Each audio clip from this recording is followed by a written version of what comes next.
بسم اللہ الرحمن الرحیم۔ 5 وقت کی فرض نماز اور جمعہ کی نماز جماعت سے ادا کرنے کے لیے اذان دینا مردوں پر سنت موقدہ ہے۔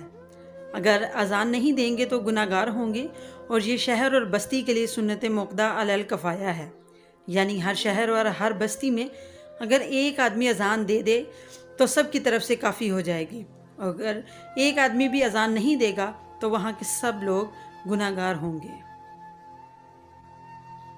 ان نمازوں کے علاوہ باقی کسی بھی نماز کے لیے اذان سنت نہیں۔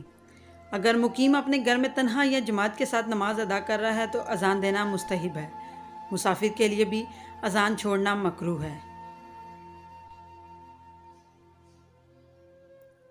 جنگل میں جماعت کے ساتھ نماز پڑھنے کی صورت میں اقامت چھوڑنا مکروہ ہے، اذان چھوڑنا مکروہ نہیں۔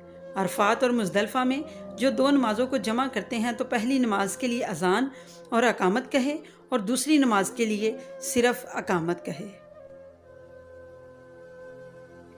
ایک سے زائد موذنوں کا ایک ساتھ اذان دینا جائز ہے، اس کو عرف میں اذان جوق کہتے ہیں۔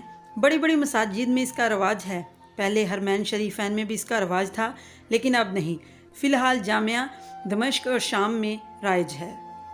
عورتوں کے لیے نماز سے پہلے اذان دینا مسنون نہیں، اس لیے خواتین اذان کے بغیر نماز پڑھیں گی۔ مغرب کی نماز کے علاوہ باقی 4 وقتوں کی نمازوں میں اذان اور اقامت کے درمیان اتنا فاصلہ کرنا مستحب ہے کہ کھانا کھانے والا کھا پی کر فارغ ہو جائے اور قضائے حاجت کرنے والا اپنی ضروریات پوری کر کے فارغ ہو جائے۔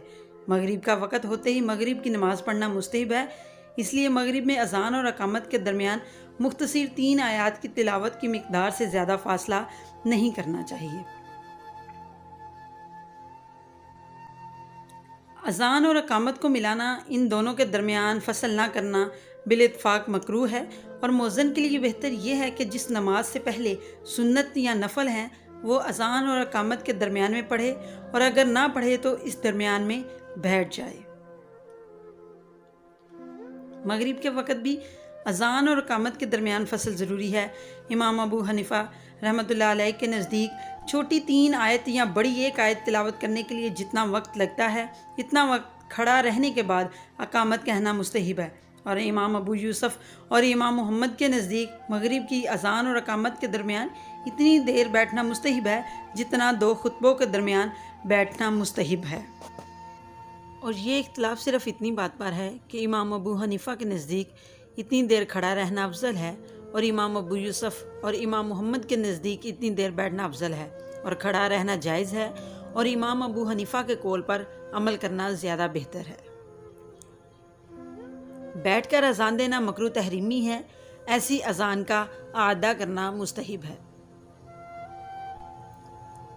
حضرت عائشہ رضی اللہ تعالیٰ عنہا فرماتی ہیں کہ حضور پاک صلی اللہ علیہ وآلہ وسلم کی عادت یہ تھی کہ گھر جب تشریف لاتے اور گھر والوں سے بے تکلفی سے باتیں فرماتے رہتے، لیکن جب اذان کی آواز آتی اور نماز کا وقت ہوتا تو پوری طرح نماز کی طرف متوجہ ہو جاتے، اور ہم سے ایسے بے تعلق ہو جاتے جیسے پہلے سے ہماری اور آپ کی کوئی جان پہچان اور واقفیت ہی نہیں، گویا کہ ہم اور آپ بالکل ہی اجنبی اور ناواقف ہیں، اور آپ اور ہم میں کوئی جان پہچان ہی نہیں، کیونکہ نماز اللہ اور اس کے بندے کے درمیان تعلق کا ذریعہ ہے، اور اللہ کا تعلق حاصل کرنے میں اگر دنیا اور دنیا میں جو کچھ ہے سب بھی فوت ہو جائے تو کوئی بڑی بات نہیں۔